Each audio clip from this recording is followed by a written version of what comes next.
projeto Pensar e Fazer Arte do GEP, Grupo de Estudo e Pesquisa em Interdisciplinaridade, e FAFICLA, Faculdade de Filosofia, Comunicação, Letras e Artes, tem a grata satisfação de receber hoje nos estúdios da TV PUC o professor Norval Baitello Júnior. Norval Baitello Júnior concluiu seu doutoramento em comunicação na Freie Universität Berlim em 1987. É Freie mesmo? Isso. Isso. Atualmente é professor titular na pós-graduação em Comunicação e Semiótica da PUC, São Paulo. Foi diretor da Faculdade de Comunicação e Filosofia da PUC, tendo criado os cursos de Comunicação e Artes de Corpo e Comunicação em Multimeios. Foi professor convidado das universidades de Viena, Sevilha, St. Petersburg, Autônoma de Barcelona e Évora, certo? E livros mais recentes, A Serpente, a Maçã e o Holograma, em 2010, La Era della Iconofagia, Sevilha, em 2008, Flusser Völlerei, Köln, 2007. Está certa a minha pronúncia? Está certo. Corrija à vontade, porque o meu alemão também é precaríssimo. E o pensamento sentado sobre glúteos, cadeiras e imagens, que foi recentemente, agora, publicado. Desde 2007, é coordenador da área de Comunicação e Ciências da Informação da FAPESP. Norval, é um grande prazer recebê-lo aqui no programa Pensar e Fazer Arte. Eu gostaria que você contasse primeiro ao telespectador um pouquinho da sua vida privada, quem você é, o que é que você fez. Eu sou um professor incorrigível. Parece que nasci professor, né? E ser professor significa não parar de aprender nunca. Então a gente é curioso. Exatamente. Né? A gente é curioso. A curiosidade que me move, segundo Paulo Freire. Estudei primeiro letras, depois migrei para a área de comunicação. E já atuante dentro da área de comunicação, um dia assisti, de repente, um espetáculo de dança da Pina Bausch, em São Paulo. E eu saí completamente transtornado do Teatro Municipal e no dia seguinte me matriculei no balé. Já fora da idade de estudar balé, para entender o que era aquilo, que linguagem é aquela, que força possui aquilo que acontece dentro de um palco com corpos se movimentando, com violência, com vigor, com poesia. E fui estudar balé. Não havia, no horário em que eu podia, dava muitas aulas, não havia turmas de balé moderno. Eu pensei, vou fazer alguma coisa moderna, leve, jazz. Não, só tinha balé clássico. E eu, com 20 e tantos anos, completamente com as articulações completamente inadequadas para fazer balé, entrei numa turma de balé clássico junto com crianças, meninas de 13, 14, 12, 10 anos, né, para entender o que era aquela linguagem. Nesse momento começou a minha descoberta do que era o corpo. Eu levei 6 meses de aula, na aula do balé, para descobrir onde estava o meu ombro. Né? Porque fazendo aula de balé, eu levantava o ombro e o professor falava assim, abaixa esse ombro. Não era comigo, o meu ombro não estava baixado, não estava levantado. Levei 6 meses para descobrir que eu podia abaixar o ombro. Bom, isso foi o lado prático. Pouco tempo depois, eu fui para a Alemanha fazer meu doutorado. E na Alemanha eu tive a sorte de encontrar alguns mestres que estavam trabalhando sobre fundamentos da comunicação humana e o corpo como ponto de partida e de chegada de toda a comunicação humana. Toda a comunicação começa e termina no corpo. Tudo sai dele e vem para ele. não é? Então, isso foi uma grande descoberta. Nós que trabalhávamos tanto com o jornalismo, com a publicidade, com todas as outras linguagens da comunicação, mesmo a linguagem artística, não tínhamos parado para pensar que antes mesmo de escrevermos uma palavra, existe um gesto para escrever essa palavra. E este gesto é que produz a palavra. Então, esse foi o começo da história, que se transformou num curso de graduação aqui na nossa faculdade. Artes do Corpo. O curso de Artes do Corpo. E se transformou numa pesquisa. Eu passei a pesquisar, tudo que eu pesquisava dentro da área de comunicação levava em consideração o corpo. E claro, o corpo significa o corpo em movimento. E neste último livro, então, eu resolvi trabalhar com um pouco da história deste corpo, a história profunda deste corpo. Interessantíssimo, e eu gostaria de aconselhar o telespectador a ler esse livro, porque é muito intrigante, entende? Muito, faz pensar bastante. Ele nos faz pensar bastante. Então, e como eu, já escrevendo o livro, pensei assim, puxa vida, mas eu estou escrevendo um livro em capítulos e eu estou escrevendo sobre os saltos do nosso ancestral, do macaco. Então, por que não escrever em saltos, o livro em saltos? E aí veio a decisão de que eu ia compor o livro em saltos, não em capítulos. É exatamente como você... Então, saltar de um assunto para o outro, e depois voltar para aquele, e depois voltar para um terceiro, depois ir para... E assim, como se fôssemos primatas, que somos, na verdade, claro. Continuamos. Claro, mas demens também. Primatas malucos, né? Completamente loucos, claro. Então, construí o livro em saltos, e acabou que, no final, eram 80 saltos. Eu falei, ótimo, 80, lembra da viagem ao mundo, da volta ao mundo em 80 dias? Exatamente. Então, eu dou uma volta em torno da história do corpo do homem e da sua mobilidade em 80 saltos. Em 80 saltos. E dentro desses 80 saltos, eu tenho algumas perguntas que me vieram à mente depois que eu tive o prazeroso contato com o que você escreveu. Você acabou de publicar esse livro agora, não é? Exatamente, 2012. 2012, agora. O Pensamento Sentado sobre Glúteos, Cadeiras e Imagens. Que título mais instigante. Peirce nos diz que o homem nasce com a predisposição para pensar. E nenhum pensamento, embora simples, jamais está presente em nossa mente na sua totalidade, mas sim é resultado de um pensamento velho. Mas ligados a outros pensamentos. Jamais me ocorreu associar a palavra pensamento com o particípio passado sentado. Você poderia esclarecer isso ao telespectador? Pois é.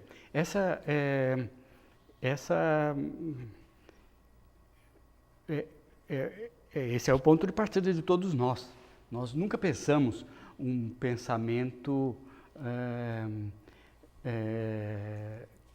por meio de uma postura. Não é? Então, o pensamento é algo abstrato. Ele está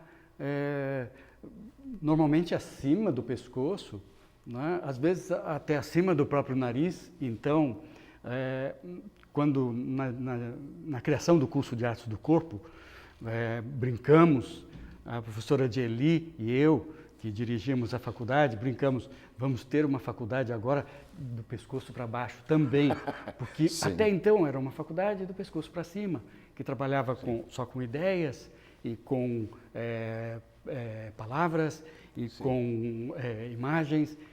Mas faltava a experiência. E faltava do próprio corpo. Este corpo. Bom, a conscientização do próprio corpo para a pessoa. Enfim, se nós pensamos que o pensamento nasce da experiência e da relação com o mundo, com o entorno, com o nosso meio ambiente, e nós vamos ver que o nosso entorno se transformou muito radicalmente, ou seja, o nosso habitat. Onde é que vivíamos 2 milhões de anos atrás? Vivíamos aos saltos, nas copas. E, portanto, quando a gente vê uma criança nos primeiros anos escolares, brincando, de repente ela brinca com um brinquedo e larga aquele brinquedo, vai pegar um outro, ela também o seu pensamento está saltando, é saltitante. E nós, professores muito perversos, não é? Obrigamos essa criança a falar assim, exatamente, fique aí, e faça sentada, e termine a tarefa. Não é? E ela perde essa vivacidade. Todos nós perdemos essa vivacidade dentro do processo educacional. E as salas de aula são todas para que se fique sentado. E tem um dos saltos onde eu menciono uma aluna minha de Santa Catarina, cuja escola alemã prendia os braços das crianças sobre as carteiras, para as crianças não ficarem com os braços pulando, mexendo, cutucando o amigo. Não é? Então, veja, o pensamento, por natureza, talvez a gente possa dizer originalmente, é algo saltitante. O pensamento linear começa muito posteriormente. Claro que quando descemos para a savana, então caminhamos. Aí o caminhar é uma linha. Sim. Mas neste momento o caminhar ainda é muito corporal. Sim. Não é? Mas no momento seguinte, com os assentamentos em que nós nos fixamos nas aldeias, que é quando nasce a escrita. Eu vou chegar aí. Não é? Quando nasce a escrita, sim, é quando nós estamos nas aldeias fixos, é que passamos a acumular bens e o registro desses bens exige um sistema de sinais escritos. Que eram duráveis, contábeis. Exatamente. De contabilidade. Contabilidade. Você diz, é uma outra pergunta que eu tenho, por exemplo, que você fala que a escrita veio da contabilidade. Você podia estender um pouquinho isso ao telespectador? Isso é tão encantador, essa descoberta, e é uma descoberta recente dos arqueólogos da escrita. Há vários deles, mas existe a pesquisa, por exemplo, da Denise Schmant-Besserat, ou então outros pesquisadores que vão lá no vale do rio Indo, hoje Paquistão, onde houve uma civilização antiga, na mesma época em que a civilização suméria, e tinha uma escrita, e ninguém decifrou essa escrita até hoje. Né? Então, a cultura de Harappa, que era desses hindus que hoje fazem parte do Paquistão, né? Proto-hindus, né? Já tinha uma escrita, ao mesmo tempo dos sumérios. E essa escrita, a pesquisa mostrou que ela sempre tinha o lado positivo e o lado negativo. Eram moedas em alto relevo que se colavam com moedas em baixo relevo. Isto dá a ideia da transação comercial. Né? Se eu compro de você uma cabra, então eu fico devendo esta cabra, e você fica com o meu selo como garantia para poder cobrar. Essa é uma descoberta. Bom, outros antropólogos também confirmaram essa tese. E claro, a escrita, de escrita originalmente contábil, ela se transformou em escrita alfabética, em escrita ideogramática em alguns países orientais, em culturas orientais, mas, de qualquer forma, ela vem de uma imagem, ela é figurativa e vem de uma imagem. Né? E o início é contábil.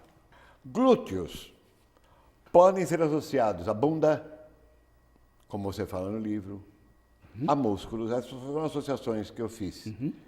Elasticidade e, obviamente, a nossa mobilidade, locomoção, Como você os explora? A ideia dos glúteos associada à ideia das imagens, e sobretudo das máquinas de imagens, Sim. aquelas que nos fazem sentar no sofá e ficar hipnotizado 4 horas, 5 horas, Sim. algumas pessoas 6 horas. Sentados, né? E não Sentados. assentados. Sentados. Quer dizer, são né? pensamentos Exatamente. sentados, não são pensamentos assentados. Sentados. Né? Então, nos traz aí a questão da cadeira, o tema da cadeira. Não é? Nós somos uma civilização que se consolidou em torno da cadeira. A estatística das cadeiras existentes no mundo, no globo hoje, é uma estatística assustadora. Não é? Existem, provavelmente, para cada um de nós, 40 cadeiras. E, então a gente se levanta de uma cadeira, senta na outra, se levanta da cadeira do carro, senta no banco da escola, sai do banco da escola, vai para o banco da universidade, para a cadeira da universidade, sai da cadeira da universidade, vai para a cadeira do engenheiro, do consultório, juiz, do advogado, do profissional, do professor, para a cátedra, né? A cátedra do professor. E, portanto, a cadeira é uma coisa recente na história do homem. Se nós formos olhar, por exemplo, em casas muito simples de camponeses,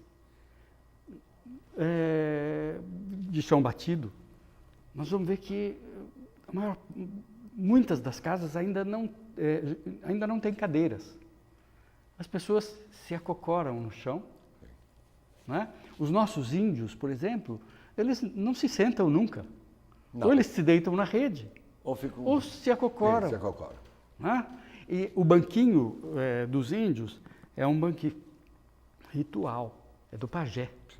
Que tem a cabeça do tigre, ou a cabeça da onça, o tigre não tem, mas a cabeça da onça, os índios brasileiros, né? Ou a cabeça do jacaré, é um banquinho ritual, é baixinho assim. Né? Então, nós não conseguimos sentar nesse banquinho. Para a gente levantar, teremos dificuldade, porque os nossos tendões se encurtaram com as cadeiras. Como nós sentamos muito. Né? Bom, aí o que acontece? Se nos comparamos anatomicamente com os outros primatas, nós vamos ver que eles não têm os glúteos desenvolvidos que os humanos têm. Né? Eles andam de 4, ou então sobem e tal, eles não precisam. Ao descermos para a savana, nós começamos a andar. E andar exige o movimento de adução e abdução. Da perna e da coxa. Isto é que desenvolve, esse movimento é impulsionado pelos glúteos, pela força dos glúteos. Então, os glúteos têm a ver com o caminhar, e não com o sentar. Aí, como nós sentamos muito, nós perderemos os glúteos. Atrofiamos completamente. Exatamente. Aliás, nós somos uma geração atrofiada. Perderemos os glúteos. É essa a minha leitura do que eu fiz. E essa postura vai gerar, provavelmente, uma forma de pensamento não mais saltitante, não mais nômade, caminhante, que caminha de uma ideia para outra. Em múltiplas direções, não. Mas vai ser um pensamento sentado. Não é? Uma pergunta. Isso é doença? Isso é ócio ou isso é uma outra maneira que está se criando de pensar que eu acho insalubre? Porque o corpo não vai mudar de acordo com o pensamento. O corpo tem de ser respeitado também. Quer dizer, nós temos que ter um equilíbrio entre a narcotização nos dada pela máquina, pela imagem, aguentar a nossa coluna aqui Exatamente. com os glúteos que não se consegue nem se dobrar no final do dia depois de 3 horas de leitura de tese. Que está sofrendo porque sentamos muito, né? E além de tudo de ser... O encurtamento dos tendões também. O encurtamento de tendão, cada vez que você vai na academia parece que você vai arrebentar. E, por um outro lado, você fica com o seu corpo absolutamente travado. Exato. Isto é, você está travado numa cadeira e com um espaço, com uma falta de tempo e espaço cibernético na frente, que você realmente nem sabe onde você está às vezes, não é? Exato. Quer dizer, É uma pergunta interessante. Ninguém me fez essa pergunta até hoje. Mas eu tenho uma posição em relação a isso. Por Eu favor. acho que é patológico. é patológico, claro. É patológico civilizacional. Civilizatório. Não é? Então, é uma patologia da civilização. Por que que nós somos obrigados a ir para a academia, somos obrigados a ir para o massagista, para a quiropraxia, para os médicos, para os ortopedistas, não é? Os nossos joelhos estão desgastados porque os nossos músculos estão sofrendo por essa paralisação. Sim. Então, eu vejo isso sim como uma patologia. E como a civilização humana também não é poste, ninguém é poste, não é? Nós não ficamos parados. Claro. Então, estamos todos hoje preocupados com essa questão e daqui a pouco estaremos criando medidas para não sucumbirmos diante das cadeiras. Sim. Não é? Sim. Tanto é patologia que a patologia no seu grau extremo é a patologia da imagem, que os médicos chamam de distúrbio da imagem corporal. Então, a imagem contamina tanto os corpos que o corpo passa a não ver a si mesmo e passa a ver uma imagem de si mesmo. Então, os casos de anorexia, bulimia, são distúrbios da imagem corporal. Sim. A pessoa não vê mais o próprio corpo, não sente mais o próprio corpo, não é? Ela simplesmente idealiza um corpo que ela sempre vê como sendo muito gordo, apesar dela já estar num estágio de pele e osso, por exemplo. Exatamente. Né? Então, é uma patologia, sim. A nossa sociedade, por um lado, sofre da psicopatia da pressa e, por um outro lado, da psicopatia do ócio. Foi isso que me veio à cabeça de tudo que eu li. Nós temos a psicopatia da pressa porque tudo é para amanhã. Isso é uma doença. Isso é uma doença. Isso é psicopatia. Principalmente dentro da academia em geral, onde tudo é para amanhã. Isso é doença. Isso é doença. Por um sistema produtivo, não só na academia, mas a academia copia o sistema produtivo, né? Claro, copia e copia acho que muito bem, até demasiado. Exato. E, por um outro lado, você tem essa psicopatia do ócio, isso é, eu sento 5 horas com meus glúteos doendo, a minha cervical absolutamente cheia de nós, etc, etc, por posicionamento errado, com as minhas costas desse jeito, mergulhado numa tela, recebendo informações que realmente 90% das informações recebidas não são valoradas educacionalmente. Como todos os celulares usados, como todas as meninas que entram aqui na PUC com o computador aberto, o laptop aberto no elevador cheio, com o laptop aberto no elevador cheio, quer dizer, são essas coisas, entende? Que eu acho doença, entendeu? O que você acha disso? Tem alguma coisa a ver a minha leitura? Tem, não tenha dúvida. Não é? São as duas faces de uma mesma moeda. Não é? Se fosse um ócio criativo, não é? Sim. Nós teríamos aí os benefícios. Isso, a inter-relação entre eles, a arte, a educação, a cultura, etc, exato, etc. Claro. Assim como, se fosse uma produção criativa, que maravilha. também na universidade, na empresa, se tudo fosse produção criativa, não é? Nós não estaríamos no mundo que estamos, estaremos num mundo muito melhor. Não é? Então, as duas coisas são face da mesma moeda. Correr. What for?